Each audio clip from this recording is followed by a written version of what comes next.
सियासी ड्रामे की बात करेंगे जो राजस्थान में चल रहा है, जहां का क्लाइमेक्स अभी बाकी है।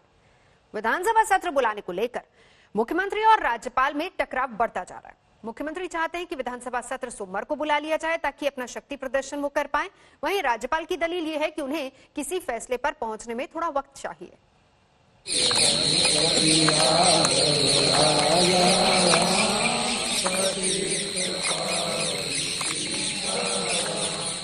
बापू का सबसे प्रिय भजन भी है और सत्याग्रह का हथियार भी है। हाईकोर्ट से झटका लगने के बाद अशोक गहलोत अपने सारे विधायकों को लेकर राजभवन पहुंच गए और विधानसभा का सत्र बुलाने के लिए राज्यपाल के खिलाफ मोर्चा खोल लिया।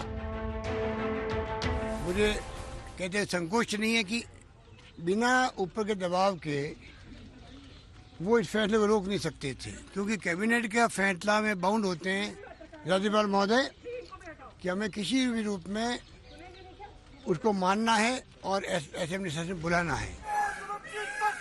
इंसाफ हमारा नारा है, इंसाफ हमारा नारा है। राजभवन के लॉन में कांग्रेस विधायकों ने नारेबाजी की, फिर धरने पर बैठ गए। भूख लगी तो बिस्किट का आनंद लिया, लेकिन डटे रहे। बेसब्री बढ़ने लगी तो राज्यपाल घर से बाहर निकले और विधायकों से बातचीत की। उन्हें भरोसा दिलाया कि मामला कोर्ट में है, लिहाजा कानूनी राय के बाद ही वो विधानसभा सत्र बुलाने का फैसला कर सकते हैं। प्रदेश की जनता इंतजार कर रही है कब फैसला आए, कब हमें शांति मिले। लोगों में बहुत आक्रोश भी है कि इतने दिन से कोई होटलों में बैठे हुए हैं, कोई हमारे साथी गए हुए वहाँ पर हरियाणा के अंदर बंधक बनाए हुए हैं। राजभवन में करीब 3 घंटे के सुपर सियासी ड्रामे के बाद कांग्रेस विधायकों का धरना खत्म हुआ और वो होटल लौट गए। लेकिन राज्यपाल ने अपने घर पर चले धरने पर कड़ी आपत्ति जताई और मुख्यमंत्री को चिट्ठी लिख दी। राज्यपाल कलराज मिश्र ने लिखा, आपने विधानसभा बुलाने की अनुशंसा 23 जुलाई को की। अभी मैं कुछ विशेषज्ञों से चर्चा कर पाऊं, उससे पहले ही आपने सार्वजनिक रूप से प्रेस के सामने ये कह दिया कि यदि आज राजभवन का घेराव होता है तो आपकी जिम्मेदारी नहीं है। मेरा आपसे इतना निवेदन है कि आप और आपका गृह मंत्रालय क्या राज्यपाल की रक्षा नहीं कर सकता है? तो राज्य में कानून व्यवस्था की स्थिति के संबंध में आपका क्या मंतव्य है? साथ ही ये भी बताएं कि राज्यपाल की सुरक्षा के किस एजेंसी से संपर्क करें। हाँ, आपका अधिकार है, आपकी कैबिनेट निर्णय करती है कि आप हाउस बुलाओ, तो निश्चित रूप से वो विचार करने का एक रास्ता कानूनी जो हमको दे रखा संविधान में वो है, लेकिन उसके पालन के लिए आप उनकी छाती पर बैठकर धरना दे करके एमएलए को ले जा करके उनको इस बात के लिए मजबूर कर रहे हो, ये एक तरह से संवैधानिक अधिकारों का दुरुपयोग कर रहे हो। दरअसल राजस्थान हाईकोर्ट ने जब पायलट गुट को राहत देते हुए स्पीकर के नोटिस को खारिज कर दिया, तब अशोक गहलोत के पास फ्लोर पर शक्ति प्रदर्शन के अलावा और कोई रास्ता नहीं बचा। तब उन्होंने राज्यपाल पर विधानसभा सत्र बुलाने का दबाव बनाना शुरू किया और सरेआम धमकी दे डाली। दबाव में किसी के नहीं आए, आपका संवैधानिक पद है, शपथ ली हुई है,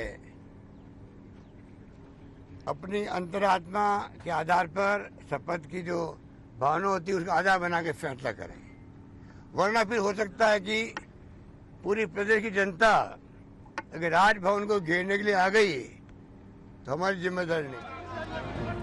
इस बीच राजभवन में धरना खत्म करने के बाद सीएम अशोक गहलोत ने कैबिनेट की बैठक बुलाई और देर रात तक विधानसभा सत्र को लेकर माथापच्ची की।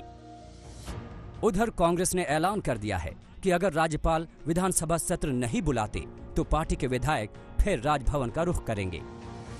वही घोड़े और वही मैदान, लड़ाई जारी रहेगी लोकतंत्र को बचाने की। और ये राजभवन यहाँ से दिल्ली शिफ्ट होने वाला नहीं है, हम यहीं आएंगे वापस और वही पूरी मेजोरिटी के साथ आएंगे। कितने दिन तक बहुमत का आप तिरस्कार करोगे, कितने दिन तक बहुमत को ठुकराओगे?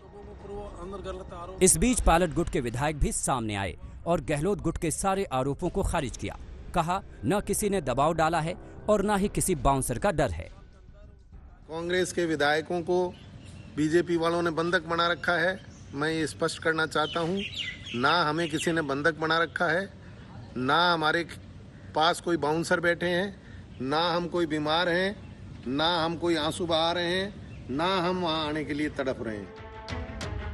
राजस्थान का सियासी ड्रामा अजब मोड़ पर है। कांग्रेस को सरकार गिरने का डर सता रहा है और बीजेपी अपने पत्ते नहीं खोल रही। बड़ी अचंभे की बात है कि इस कैबिनेट सिस्टम में जब भी सरकार आग्रह करे कि सेशन की शुरुआत होनी चाहिए तो उसमें गवर्नर साहब को कोई देरी नहीं करनी चाहिए। ये संविधान की बात है, संविधान की मर्यादा की बात है। इसमें सुप्रीम कोर्ट के निर्णय भी हैं। राजभवन का घेराव करेगी, फिर आप उसका दोष हमें मत दीजिएगा। मुझे लगता है कि ये लोकतंत्र की बार बार दुहाई देने वाले, अपने आप को गांधीवादी कहने वाले लोग व्यक्ति को इस बात के ऐसा कहना शोभा नहीं देता। किसी भी संवैधानिक पद की अपनी मर्यादा है, उस मर्यादा को बनाए रखते हुए आचरण करने की जिम्मेदारी हम सब की है। दरअसल अशोक गहलोत को डर सताने लगा है कि कहीं ऐसा न हो कि फ्लोर टेस्ट में देरी हो तो 2-4 विधायक हाथ से खिसक जाएं। दूसरी ओर होटल में विधायकों के टिके होने से सरकार की छवि भी खराब हो रही है। शायद यही वजह है कि वो विधायकों के होटल में कैद रहते ही सरकार का दम साबित करने के लिए बेताब हो रहे हैं। शरद कुमार, जयपुर, आज तक।